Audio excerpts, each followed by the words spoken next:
দিদি কোনোদিন মোদি হতে পারবেন না। 4 তারিখ এলে সব জবাব পেয়ে যাবেন। কনফিডেন্টলি বলছেন, কনফিডেন্টলি হারবেন।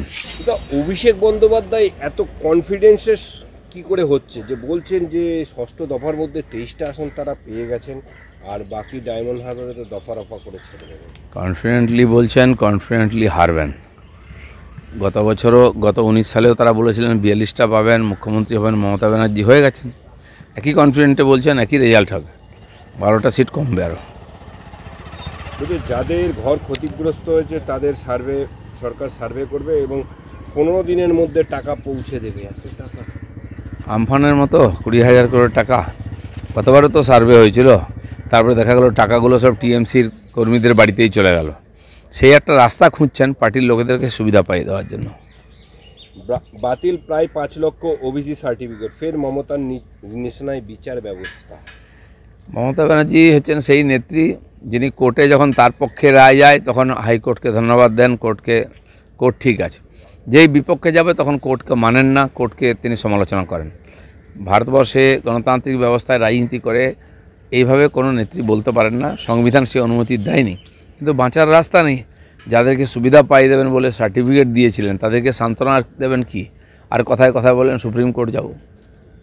প্রধানমন্ত্রীর সভার জন্য অশোকনগরে একটা স্টেডিয়ামে একটা হেলিপ্যাড গ্রাউন্ড তৈরি করা হয়েছিল প্রধানমন্ত্রী আসবেন বলে। সেখানে এই কল্যাণগড় অশোকনগর পুরসভার পুরপ্রধান জেলা শাসককে চিঠি দিয়ে বলেছে মাঠ নষ্ট হয়ে যাবে। মমতা ব্যানার্জি মিটিং করলে মাঠ নষ্ট হয় না, অভিষেক ব্যানার্জি করলে নষ্ট হয় না। প্রধানমন্ত্রী আসবেন, হেলিপ্যাড হবে, এত নতুন কী আছে? আর ওরা যখন মেলা করে, পশ্চিমবাংলার সমস্ত মাঠগুলো, স্কুলের মাঠ যেগুলো খেলাধুলা হতো, এখন সারা বছর মেলা করে টাকা তুলে তুলে সে মাঠগুলো নষ্ট করছে, রিপেয়ারিং হয় না। সব জায়গায় যেখানে ইচ্ছা দেখে আসুন গিয়ে, খালি পয়সা কামায়, এসব ড্রামা হচ্ছে। একজন বিদায়ী সাংসদ তথা বারাসাত লোকসভা কেন্দ্রের তৃণমূল কংগ্রেস প্রার্থী, তিনি একটা প্রধানমন্ত্রীর সম্বন্ধে বলছে প্রধানমন্ত্রী সব জায়গায় তাড়া খেয়ে এসছেন, গ্রামের মহিলারা তৈরি থাকুন মুড়ো ঝাঁটা হাতে নিয়ে। উনি কি বেরিয়েছেন, গেছেন একবার কোথাও? ওনাকে তো দেখতে পাচ্ছেন প্রচারে। উনি বোধহয় সেই ভয়টা করছেন। মহিলাদের সঙ্গে টিএমসি যে ব্যবহার করেছে, যেমন তার জেলা সভাপতি বলছে লজ্জা করছে ভোট চাইতে, ওনার লজ্জা করছে লোকের কাছে যেতে। 4 তারিখ এলে সব জবাব পেয়ে যাবেন।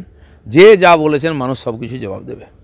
আর শেষ প্রশ্ন, যেটা প্রধানমন্ত্রী যে জায়গায় রোড শো করলেন, এবার মুখ্যমন্ত্রী রোড শো করতে চলেছেন, ঠিকই আছে, অনুকরণ করছেন ওনারা, কিন্তু মোদি তো মোদি না, দিদি কোনোদিন মোদি হতে পারবেন না।